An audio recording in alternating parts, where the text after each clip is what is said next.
The test is in 4 parts: Part 1, Part 2, Part 3, and Part 4. Now look at Part 1. Part 1. You will hear a woman phoning the local council about an abandoned vehicle. First, you have some time to look at questions 1 to 6.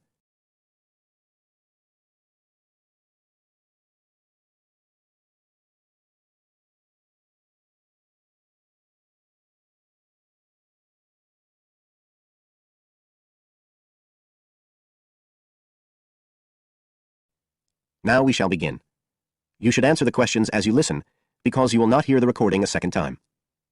Listen carefully and answer questions 1 to 6.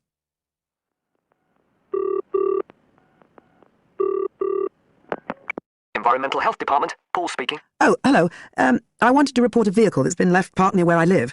I think it's been abandoned. I wondered if the council could arrange to get it towed away. Have I got through to the right department? Yes, you have. If I could just take a few details. Your name, please. Mrs. Shepherd. Thank you. It's not my vehicle, though. I just thought someone ought to report it. No, that's fine. What I need to do is take some details first, then we can decide what to do about the problem. Oh, I see. So the next thing I need to know is your address. Right, it's 41 Lower Green Street, Yes. Barrowdale. And the postcode's WH4 5JP. Fine. And if I could just ask for a telephone number. It's 01778 552387.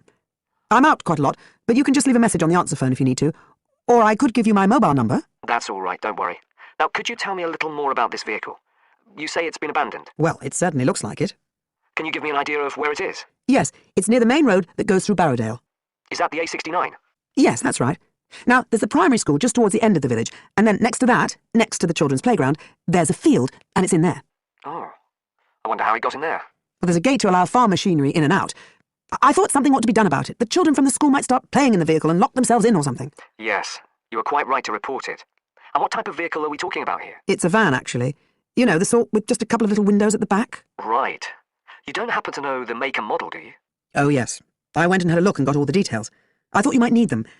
I'm surprised the school hasn't contacted you about it. Anyway, I wrote the details down. Right. It's a Catala, and the model's a Flyer 2000. Is that Flyer? That's right. Very good. And the colour? Well, it's not all that easy to see because it's absolutely filthy. And actually, it looks as if it's had a paint job at some stage. It's blue, but you can just see white underneath where it's been scratched. Right. Well, I'll just make a note of the present colour. And if you could just tell me the vehicle number. Did you make a note of that? Oh, yes. It's S322GEC. Okay. Before you hear the rest of the conversation, you have some time to look at questions 7 to 10.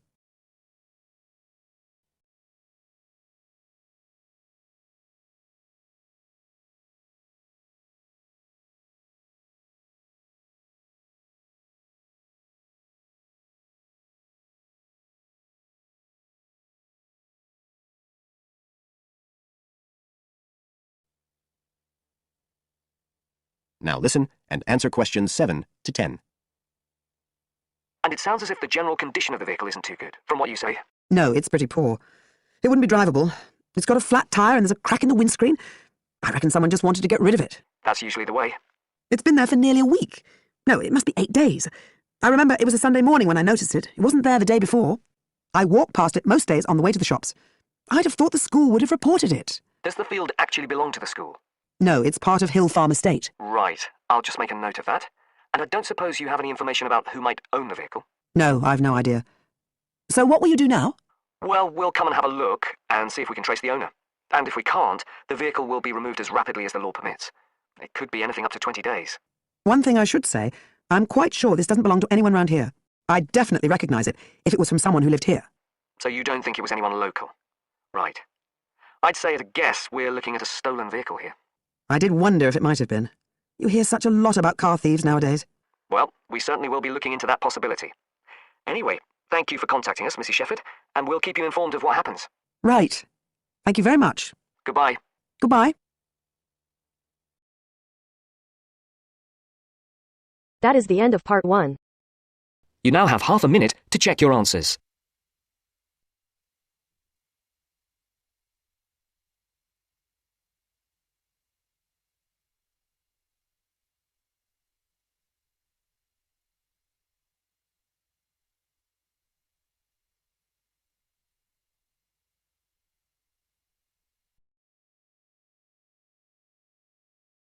Now turns to Part 2. Part 2. First, you have some time to look at questions 11 to 15.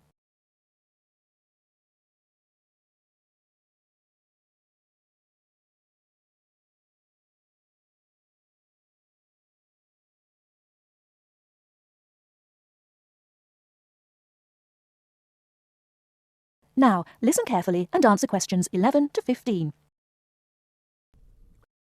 Starting at the beginning, you can see the on-off switch just beneath the two lights. Having turned the machine on, these lights now become very important. When the light on the left has gone out, you can begin making coffee, as it means the water is now hot enough.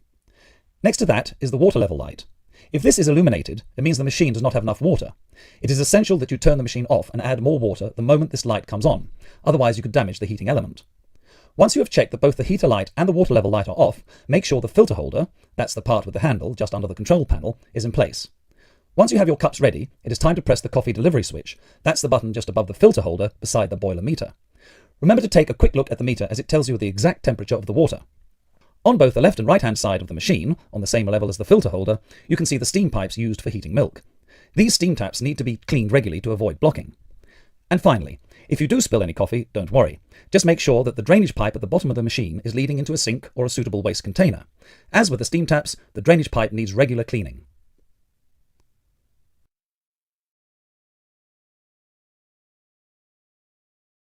Before you hear the rest of the talk, you have some time to look at questions 16 to 20.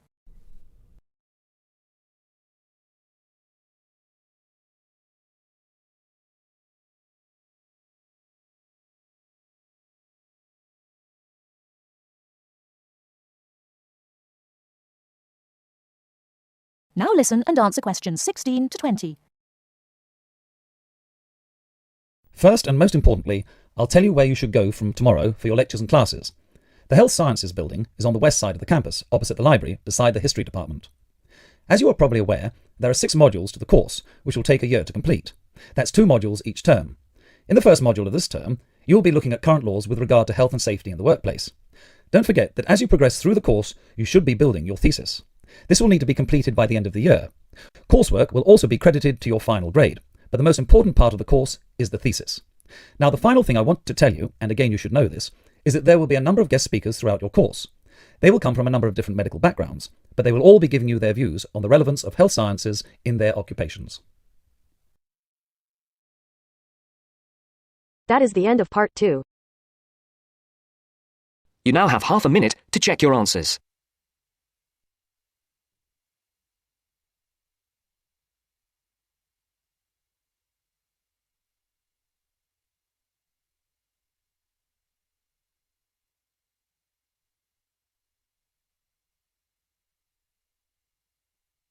Now turns to Part 3. Part 3. You'll hear a lecturer talking to students about America in the 1960s. You have some time to look at questions 21 to 26.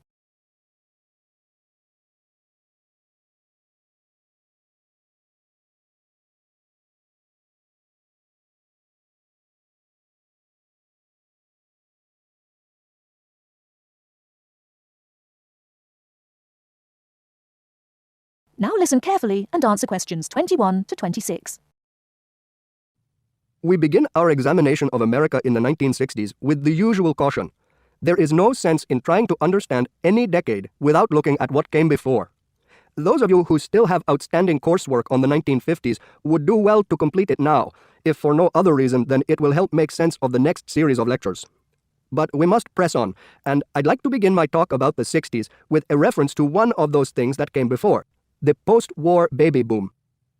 With the end of the Second World War in 1945, there began in the USA an era of perceived prosperity and security. In short, people started to feel that the world was a much better and safer place to bring up children. So, at the start of the 60s, all those children born in the baby boom, 70 million in the US alone, were teenagers. As the 60s progressed, and as this large number of people approached adulthood, there was a noticeable shift in the balance of power, and young people began to have a voice in ways that were not considered possible in the more conservative atmosphere of the preceding decade. Things were moving forward at a rapid pace. The literature of the time brought out all the taboos.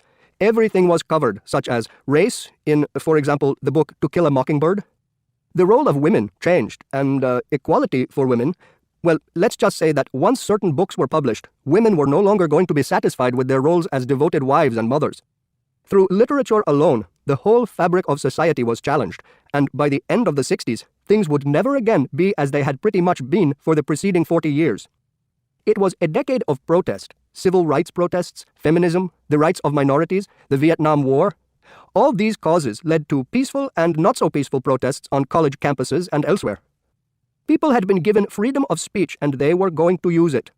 The crime rate rose to 9 times what it was in the 50s, as respect for the old order faded away. But it was also a time of great development. In medicine, the 60s saw the first heart transplant.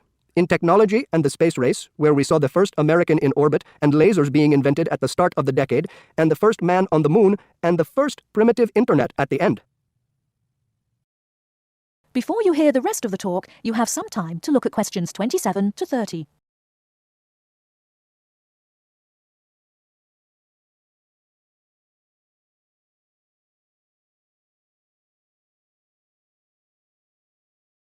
Now listen and answer questions 27 to 30. None of this, good or bad, might have happened if things in 1962 had gone slightly differently. On October 16th, President John F. Kennedy met with his closest advisors at the White House. They had obtained photographic evidence showing that Cuba was building or installing nuclear weapons. It was widely believed that Cuba was preparing to fire these weapons at cities in the USA. Kennedy was faced with 3 choices: to try to resolve the crisis diplomatically by negotiating with Cuba and the Soviet Union, to take action to block the delivery of more weapons into Cuba, or to attack Cuba, destroying their weapons. Believing that the first option would end in failure and that the third option would lead to war, it was the second option that Kennedy chose. In doing so, he succeeded in preventing the buildup of more missiles. The Soviet Union then withdrew the weapons from Cuba. Most historians agree that if Kennedy had acted differently, the episode would have led to a full-scale nuclear war between the United States and the Soviet Union. Millions would have died, and the world would have been changed beyond recognition. That is the end of part 3. You now have half a minute to check your answers.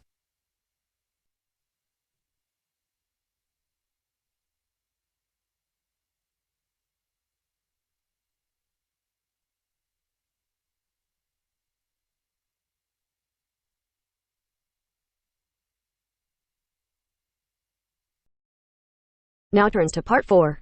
Part 4. You will hear part of a lecture on the current and future use of mobile phones. You now have 30 seconds to read questions 31 to 35.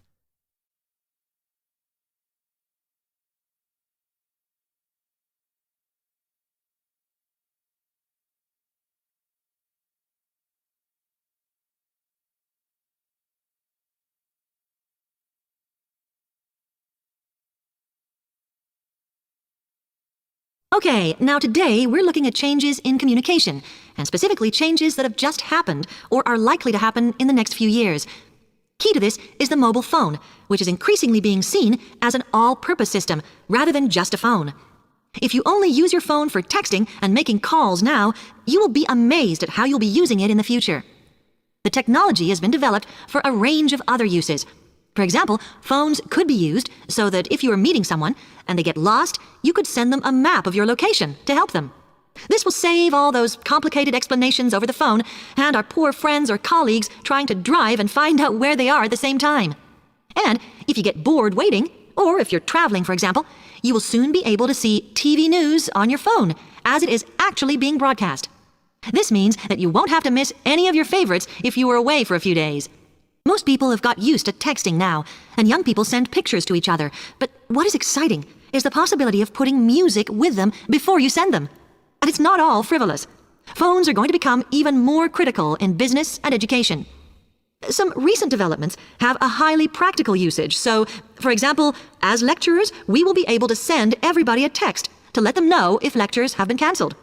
And the new phones could have a further use in education, as well as business, as they will enable us to go to any destination, such as when we are doing a field trip, for instance, and from there to send data directly to a computer so that we can access it when we get home.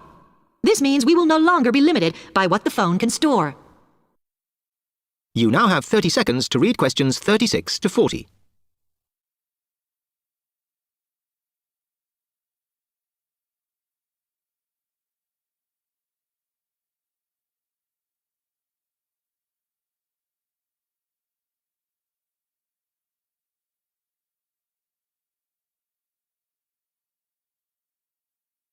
And it's interesting to look at the different ways that men and women use phones now, as that does affect how the technology will develop. Some research has been done on how people use phones, and some of the results are surprising.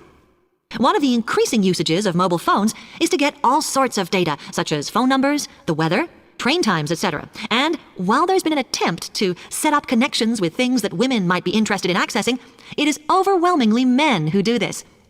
But what about the traditional use of a phone? To speak to people? I suppose we would predict that it is mainly women who use phones as a method of contact for friends and family, but, in fact, the genders exploit this facility equally.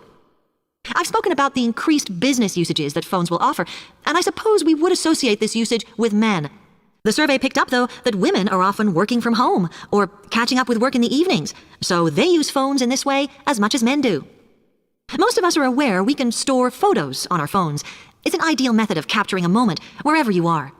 Women tend to be the group that keep photos on their phones, but it seems that men use their phones to actually take pictures much more than women do. And of course, all this knowledge affects the marketing that the companies will do in order to sell them. That is the end of part 4. You now have half a minute to check your answers.